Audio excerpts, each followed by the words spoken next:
Sunday to San Francisco. That's some pretty sharp criticism from the Patriots' most tenured player. Our guy Brian Westbrook joining us now. Brian, are you surprised to hear this about a Bill Belichick coached team, attitude and effort? You know, Jenna, I'm not really that surprised. And there's a couple of different reasons. The number one reason, this doesn't look like or feel like a Bill Belichick type of team. When I think of Bill Belichick types of teams, I'm talking about a disciplined team, a team that is multiple on offense, defense, and special teams. They can do a lot of different things. There are also a core group of guys on those teams that have been passed along through the years, and they keep that consistent. The other big factor, of course, Tom Brady not being there. And I'm not talking about Tom Brady on the field. We know on the field he's the GOAT. But I'm talking about Tom Brady during the week, upholding the Patriots standard. I'm talking about Tom Brady on game day, yelling at people on the sideline. We haven't seen that. They're getting blown out in these last few games. And I'm not seeing anybody getting in anyone's face on the sideline, no one yelling, no one screaming. And then lastly, I'm talking about the core group of guys. Just think about it. There were 8 opt-outs for COVID. Marcus Cannon, Dante Hightower, Patrick Chung, Matt Lacoste. Yeah. I mean, these are Brandon Bowden. These are a core group of guys that hold together the special team, hold together the defense. These are the guys that uphold that standard when Tom Brady's not around. They're not there anymore. So, of course, this doesn't seem like a Bill Belichick type of team to me. He's going to have to put the pieces back together in order to get a better effort from this football team. Yeah, B, I went back to my notes, back to the Denver game. And there was one point that stood out, and it said sloppy. And the reason why I wrote sloppy is because this was the first time I ever saw a Bill Belichick team, a Patriots team, play this bad in so many different areas. I spent most of my career in the AFC, B. And when I tell you, man, when you turn on film and you see the special teams mistakes, when have you ever seen a special team mistake from Bill Belichick-led team? You've never seen that. Then you look at pass pro. I mentioned it a little bit yesterday, but you've never seen just free rushers at the quarterback. I don't know if it's Josh McDaniels. I don't know if it's Cam Newton, but setting that protection hasn't been done right the last 2 games. This guy is running for his life, and it could be McDaniels, it could be him. And then you also look at just the simple mistakes when it comes to not chasing down a DB after he picks the ball off, Julian Edelman. And Wiles, if you want to say it, Hall of Famer Julian Edelman. And I think Slater may be talking to him when he talks about attitude and effort. There's a couple picks where he doesn't do anything. The ball's intercepted. Julian Edelman stands there. He doesn't chase him down. He pouts. That can't happen. That attitude needs to change. It needs to change. It needs to start with Julian Edelman. He is that leader. You can't do this. Look, we're totally fine. This would be a big story for another team. But when the Patriots win a game, Bill Belichick gets up there and rips the team. And when we lose a game, it's just open season. You can say anything you want. Here's the quote from Belichick, which is much worse than Matthew Slater's quote. He said, "We didn't perform well enough in any area. Offense, defense, special teams, running, passing, defending the run, defending the pass, ball security, tackling, blocking. None of it was good enough. Maybe I left something out." So, Nick, it doesn't concern me at all. It's sort of the Patriot way that you can say anything you want after a loss. There's 2 things you can say anything you want, and you can do anything you want to the Microsoft Surface. You can pick it up, you can smash it, you can drop kick it across the field. It's of no concern. You can do anything you want, and that's question. Just, it sort of galvanizes the team. So, that's serious. Like, listen. That's a serious question, right? Like, when have we ever seen Bill Belichick lead a loser? And I'm not talking about record. I'm talking about attitude. Brandon, you can do whatever you want when you win. It 100%. When you're winning, the stuff that Julian Edelman is doing. I think you just opened a door to what Matthew Slater's talking about here, because what we have heard from Coach Mangini, from former players, from anybody, what have we heard about New England? It's not fun. It's incredibly hard. It is different than everywhere else. But what is the end result of that? You're in the playoffs every year. Yep. You're winning. You never get humiliated on the football field.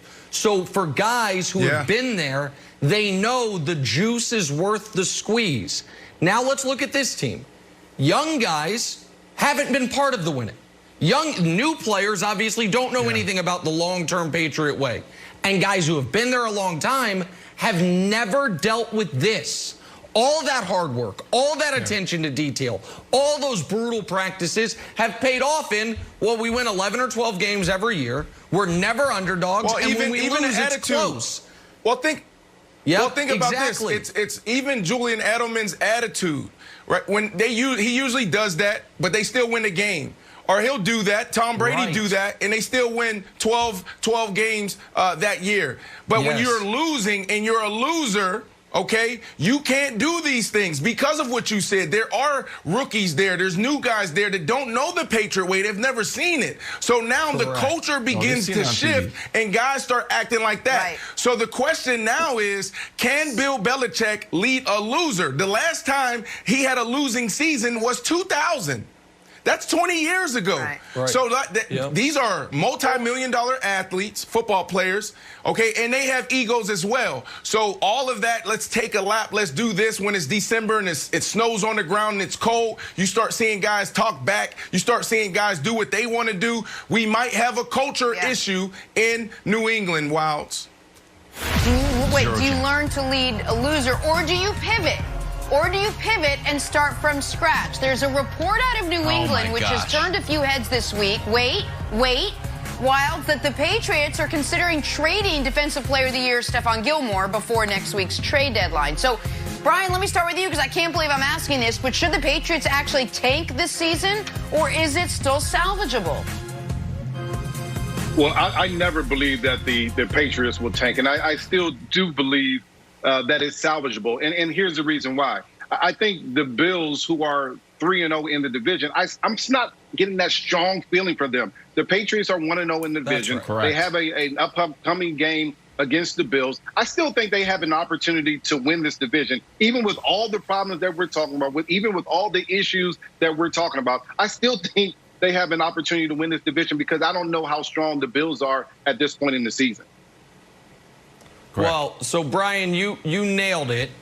And by the way, you said the Bills are 3-0 in the division. Mike McCarthy should call up the Bills organization and let them know you get to 4 wins in the division, you usually win it. Even bigger game for the Bills this week. And I don't know if they had that advanced analytics.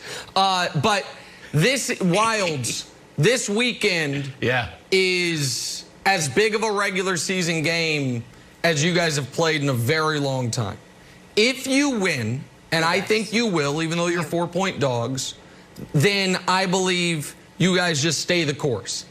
If you lose, and all of a sudden the Bills have the tiebreaker, the Bills are 3 games clear of you, it is looking bad, then I do think Bill Belichick calls up, I don't know, Steve Keim in Arizona, says, hey, Steve, got a rookie quarterback on a rookie contract. You just lost Chandler Jones, coming off a great win. You don't love Dre Kirkpatrick as your second corner? Come on. But you got Patrick Peterson over there.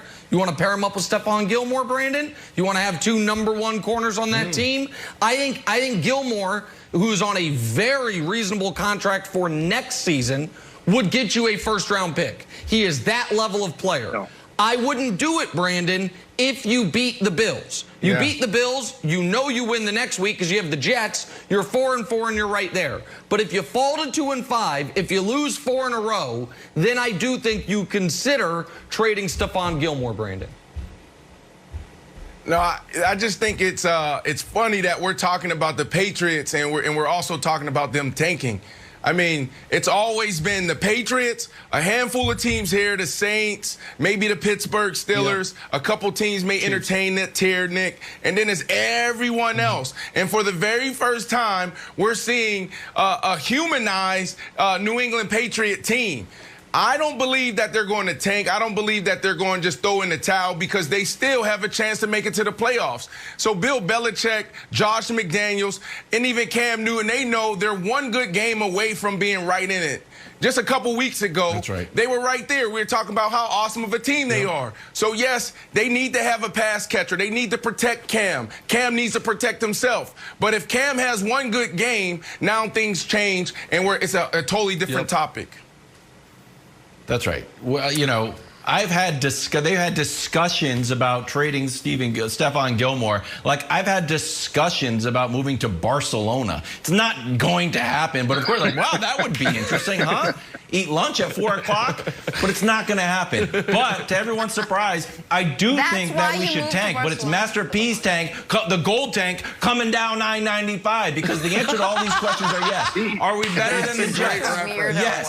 Are we better? Are we better than the rookie Dolphins? Yes. Does anybody want to see us in the playoffs as we straggle in at 9-7? No. Even though I said it was yes, I meant, are we dangerous in the playoffs? Yes. So look, we have to win this game, but even if we lose, I'm back. I've got my swagger back, my Patriots swagger back. Even if we lose,